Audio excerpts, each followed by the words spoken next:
लौट रहे हैं, उन्होंने हमारी शर्तें मानने से इनकार कर दिया। किस तरीके से देख रहे हैं सर जो इस्लामाबाद में कल बातचीत हुई? देखिए, अमेरिका समझौता नहीं करना चाहता। अमेरिका और इजराइल की फितरत में मुज़ाकरात के नाम पर, बैठक के नाम पर, बात करने के नाम पर धोखा लिखा है। वो सिर्फ धोखा करता है। इजराइल ने देखो फ़लस्तीन के नाम पर कितने धोखे किए हैं। उधर बात चल रही है, इधर बम गिर रहे हैं, इधर मासूमों को मारा जा रहा है, इधर स्कूल हॉस्पिटल्स तोड़े जा रहे हैं। ये सब कुछ इजराइल और अमेरिका की फितरत में है। और ये बुरी खबर ईरान के लिए नहीं है। ईरान ने तो पूरी दुनिया में ये साबित कर दिया कि जिसको तुम इतना बड़ा समझते थे, इतना ताकतवर समझते थे, वो तो कुछ भी नहीं निकला। कहते हैं ना, खोदा पहाड़ निकली चूही। तो ये अमेरिका और इजराइल जो है, ईरान के सामने कुछ भी नहीं है।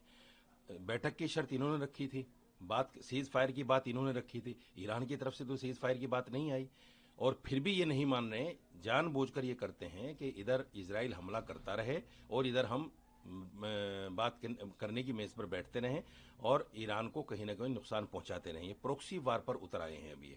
इसलिए ये बुरी खबर अमेरिका के लिए है, इजराइल के लिए है, ईरान के लिए नहीं है। ईरान के पास तो इनकी ऐसी दुखती हुई रग है, स्टेट ऑफ हुर्मुज, जब वो जितना दबाएगा उतना ही ये नीचे आएंगे। अमेरिका की अत्यधिक मांगों के कारण किसी ढांचे पर सहमति नहीं बन सकी। स्टेट ऑफ हॉर्मुज, परमाणु अधिकार और अन्य मुद्दे विवाद के मुख्य कारण रहे। सर देखिए, जिस वक्त ये 10 शर्तें बाहर निकल कर आई थी, मैंने पहले ही कह दिया था कि 2-3 शर्तें ऐसी हैं। एक तो न्यूक्लियर प्रोग्राम को मानना, एक स्टेट ऑफ हुर्मुज को ईरान को देना। ये ऐसी शर्तें हैं, अमेरिका इनको कभी तस्लीम करेगा नहीं, क्योंकि पूरी दुनिया के सामने उसने यही बात रखी थी ईरान पर हमला करते हुए कि इसने न्यूक्लियर प्रोग्राम बना लिया है और ये न्यूक्लियर पावर बनना चाहता है, इसलिए हम इसको नष्ट करना चाहते हैं। आज वो कैसे मान लेगा इस बात को? इसलिए ये बातें सिर्फ महज बातें ही रहेंगी, इस पर कोई सहमति नहीं बन पाएगी और ये जंग अभी और जारी रहेगी, लंबी जाएगी। हालांकि ईरान ने फिर भी आज 6 बजे की प्रेस कॉन्फ्रेंस के बाद, जब उपराष्ट्रपति ने कहा अमेरिका के कि ये बुरी खबर है, उसके बाद में उनका नरम रवैया था। वो चाहते थे कि फिर बैठा जाए, लेकिन ये लोग नहीं बैठना चाहते, जानबूझकर दगाबाजी की बातें करते हैं। अमेरिका राष्ट्रपति डोनाल्ड ट्रंप ने कहा कि उन्हें इस बात से कोई फर्क नहीं पड़ता कि अमेरिका और ईरान के बीच समझौता होता है या नहीं। उन्होंने दावा किया कि अमेरिका पहले ही संघर्ष में जीत हासिल कर चुका है। कहां से जीत हासिल कर चुका है?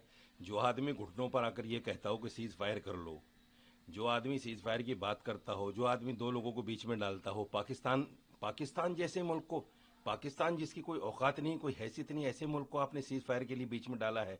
आप इस्लामाबाद में मीटिंग करा रहे हैं, उस आतंकवादी देश में मीटिंग करा रहे हैं जिसको पूरी दुनिया आतंकवादी मानती है। हिंदुस्तान के अंदर वो क्या कुछ नहीं कर रहा है, अफगानिस्तान में उसने अभी क्या कुछ नहीं किया। ऐसे देश को आप बीच में लाकर सीज फायर की बात करते हैं और आप कहते हैं जंग जीत गए। जंग तो ईरान जीत गया दरअसल, और आप अपने हिजो मिटाने के लिए वो कहते हैं ना, खिसियानी बिल्ली खंबा नोचे, वो काम आपका है। और ट्रंप की बात की कोई औकात अब दुनिया में नहीं रह गई है।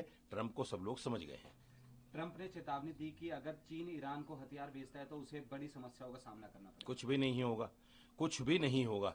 चीन बराबर भेजता है, रूस बराबर भेजता है और नॉर्थ कोरिया बराबर भेजता है। दूसरे, ईरान इतनी बड़ी पावर, इतनी बड़ी ताकत है मिसाइल की, ड्रोन की, उनके 20,000 का ड्रोन और अमेरिका का लाखों डॉलर का जो है, जो मिसाइल को मारने वाला सिस्टम है, वो खराब कर देता है 1 मिनट में। तो ईरान के सामने अमेरिका की कुछ भी नहीं चलेगी। सर लास्ट वन, ईरान के साथ युद्ध शुरू होने के बाद पहली बार 2 अमेरिकी युद्धपोत यहां से गुजरे। ट्रंप ने कहा कि अमेरिका इस रणनीति मार्ग को साफ करने की प्रक्रिया शुरू कर चुका है। वो यही चाहता था कि 1-2 जो उसके फंसे हुए हैं उसको निकाल लो बात करने के नाम पर। वो निकल गए हैं, अब फिर ये बात नहीं करेगा। पहले आपको याद होगा कि शुरू में जब इसका जहाज निकलने लगा तो ईरान ने उसको मार गिराया था, उसको खत्म कर दिया था। तो अब उसने सोचा कि जब तक हम मेज पर नहीं बैठेंगे, बातचीत नहीं करेंगे, सीज फायर की बात नहीं करेंगे, तो इधर से रास्ता नहीं मिलेगा। ईरान ने इसलिए रास्ता दे दिया चूंकि बात करने की मेज पर ये लोग बैठ गए थे। अब दोबारा निकाल कर दिखाए तो समझें।